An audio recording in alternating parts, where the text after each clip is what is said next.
네, 노트 16쪽, 17쪽 이미 거의 다 했지만, 선생님하고 한 번 더 정리하는 시간을 갖도록 하겠습니다. 왜냐면, 기권과 날씨에 있어서 지구의 복사평형을 이야기하는 것은 굉장히 중요한 이야기거든요. 그런데, 어, 복사평형이라고 했을 때, 이 복사라는 말이, 이제는 이제 다들 기억을 하겠지만, 이게 카피가 아니라고 했죠. 이거는 여기 써 있는 radiation이에요. 즉, 이게 복사이죠. 그 다음에 이쪽에 있는 거는 전도라고 이미 적어 놓으셨을 거고, 이것은 대류라고 되어 있을 겁니다. 노트를 이제 검사받은 사람들도 많지만, 수업 시간에 다 못했거나 한 사람들, 그리고 자기가 했던 것이 맞는지, 또 전체적인 내용을 한 번 더 복습해 보기 위해서 노트를 펴고 오늘 수업을 들으면 되겠습니다. 복사에 대해서 설명하기 위해서 에너지 전달 방식 세 가지를 이야기했지만, 대류도 기권에 대한 이야기를 할 때는 많이 나오는 개념이기 때문에 이거 전체를 이해하는 것이 중요합니다. 자, 그러면 이 에너지 전달 방식을 세 가지를 구분하는 데 있어서는 어, 에너지를 전달하는 물질, 네, 물질의 개입이 되게 중요하거든요. 자, 예를 들면이 아니고 여기를 다 간단히 설명하면은 여기에 열이 가해지면은 여기에 있는 물 분자, 얘가 물질이 되겠죠.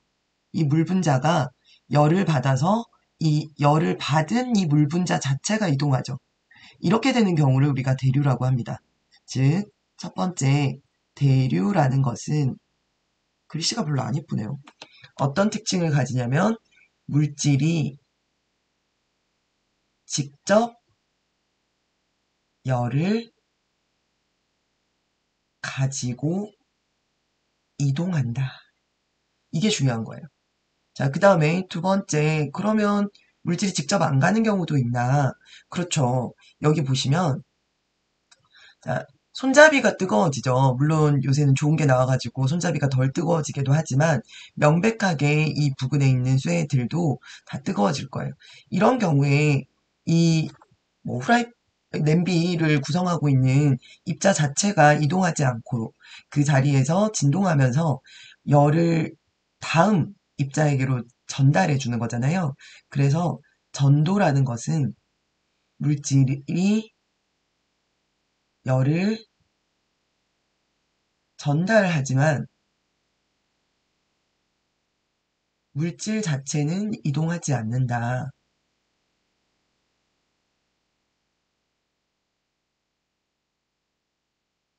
네. 그 다음에 세 번째.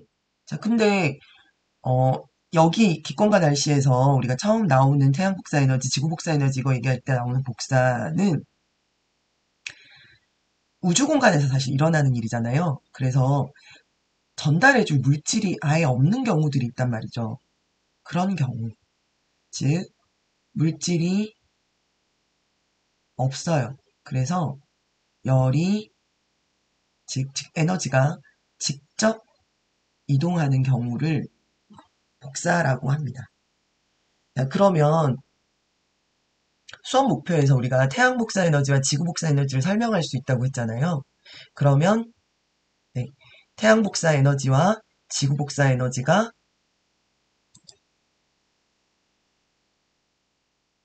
그런 거죠. 태양에서 직접 우주로 나가는 열 자체가 직접 우주로 나가는 것을 태양 복사 에너지라고 하고요. 왜냐하면 태양이라는 이 거대한 별은 거대하진 않아요, 사실. 어, 우리보단 크지만 별끼리 비교했을 땐 그렇게 큰 건 아니거든요. 어쨌든 태양이라는 이 별은 어, 그러니까 얘가 질량을 가지고 있잖아요. 질량을 가지고 있기 때문에 중력 에너지도 있고 뭐 다양한 에너지를 가지고 있어서 얘가 여기서 딱 말하는 거는 태양이 복사하는 에너지만을 이야기한다는 뜻에서 태양 복사 에너지라는 말을 쓰는 겁니다. 그러면 모든 물질은 사실 열을 가진 모든 물체는 복사를 방출합니다.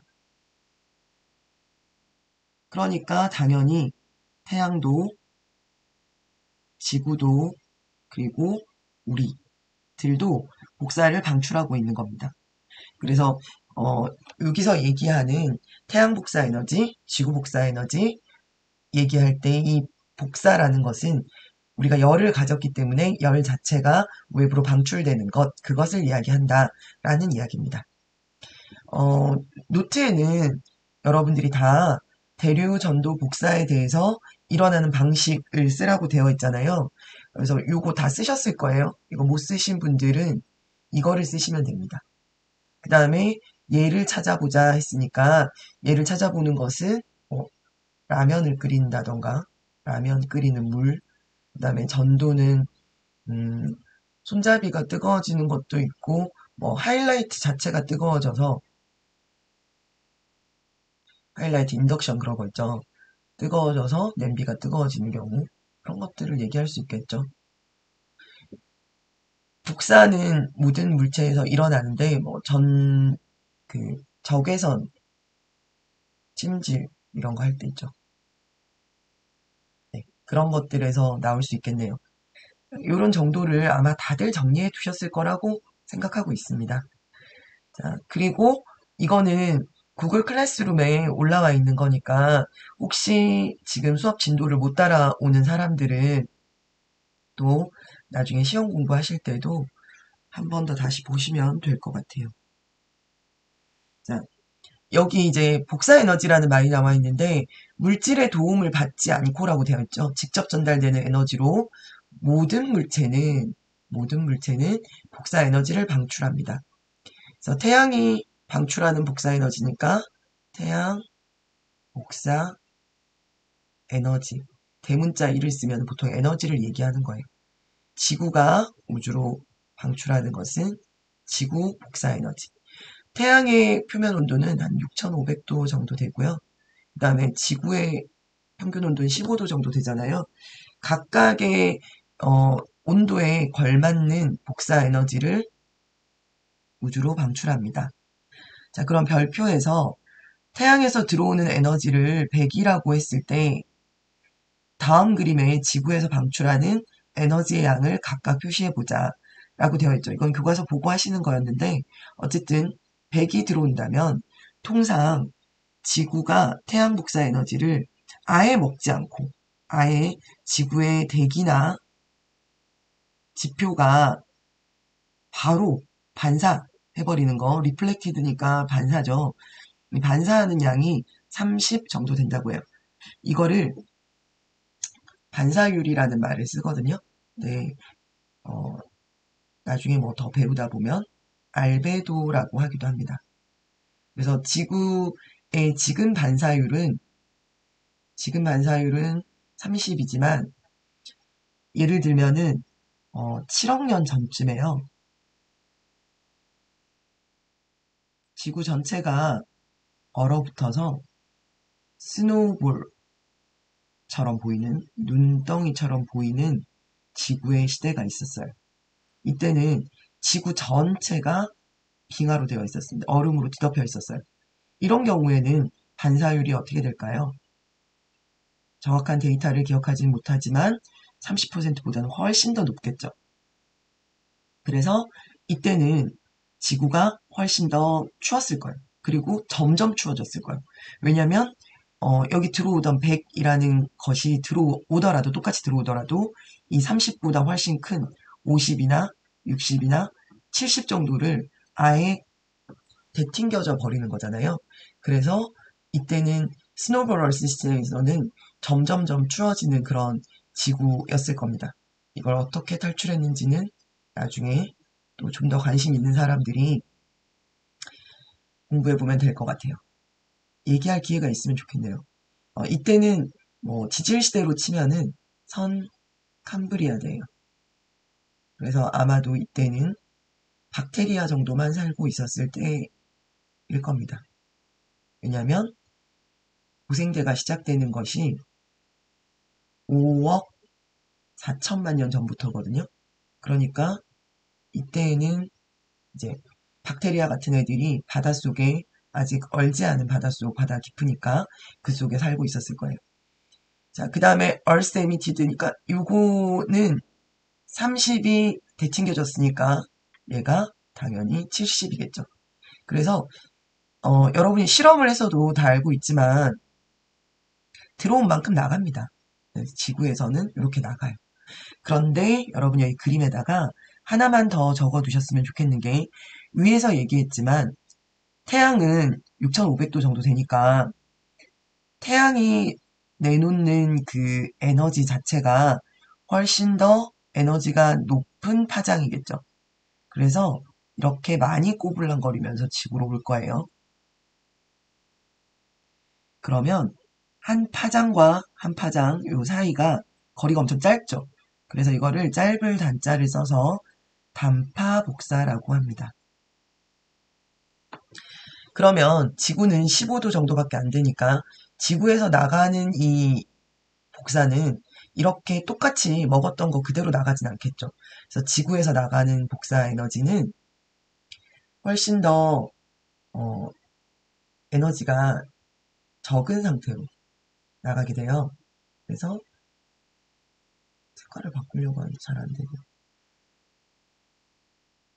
네. 나갈 때는 이렇게 간다고 얘기할 수도 있어요. 이런 경우에는 한 파장과 파장 사이에 거리가 멀어지기 때문에 길 장자를 써서 장파 복사라고 합니다. 자, 그래서 여기서 여러분이 정리하실 거는 태양에서 들어오는 태양 복사 에너지는 100. 그러면 반사율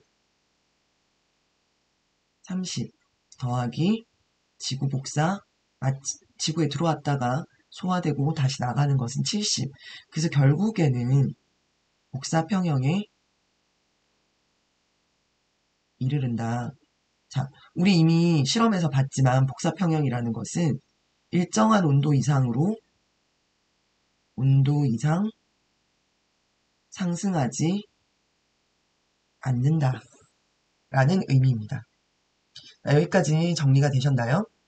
선생님이 너무 천천히 하고 있나 봐요.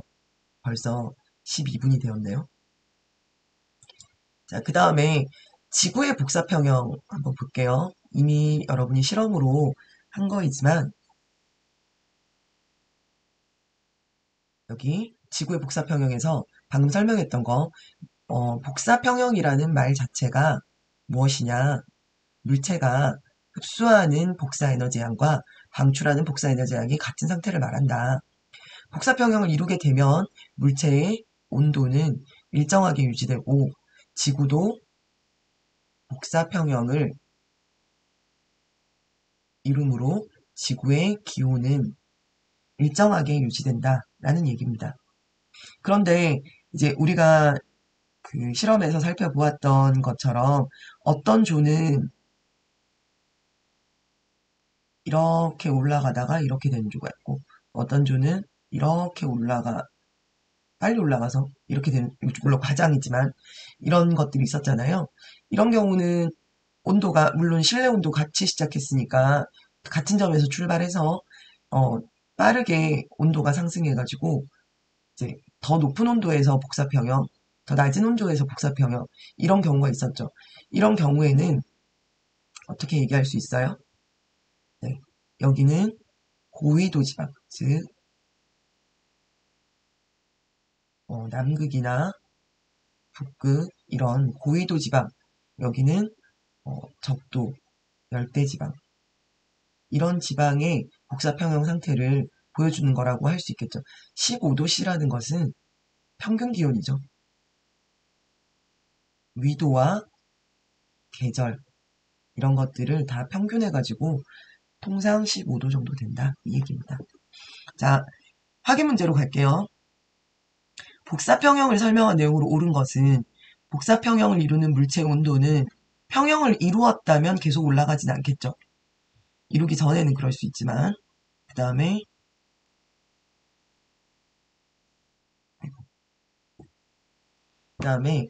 물체가 흡수하는 에너지 양과 방출하는 에너지 양이 같은 상태이다. 이건 맞죠. 지구는 복사 평형을 이루므로 평균 온도가 일정하게 유지된다. 아직까지는 맞는 얘기죠. 그러면 뭐 지금 이제 여러분들도 봤겠지만 계절별로도 이렇게 왔다 갔다 하고요. 뭐 이렇게 뭐 빙하기 때는 좀 내려가기도 하고 이러거든요. 이런 거 통상 평균 내서 평균 온도는 일정하다라고 일단은 보고 있는 겁니다. 지구 온난화에 대한 거는 좀 이따가 얘기하도록 할게요. 자, 그림은 지구에서의 에너지 출입을 나타낸 것이다. 라고 해서 이제 앞에 30% 알베도 이야기했던 것 때문에 이거 헷갈린 사람들 있을 텐데요. 태양 복사 에너지가 100 들어왔을 때 구름과 대기에 흡수되는 게 20, 그리고 여기에 A, 그리고 여기서 바로 되튕겨져 나가는 거, 또 지표에서 되튕겨져 나가는 거. 얘가 반사율이죠. 그래서 이게 30이에요. 그러면 나머지 70 중에 20은 대기에 흡수됐고 지표에 흡수되는 양은 네, 맞습니다. 50이 되겠죠. 그리고 이제 지구에서 다시 나가는 것은 결국 이 선상에서 이 선으로 쭉 끊어봤을 때 이 선에서 끊어보면 들어온 게 100이죠. 그러면 나가는 선이 B랑 C죠. 즉 100은 B 플러스 C가 되는 거예요.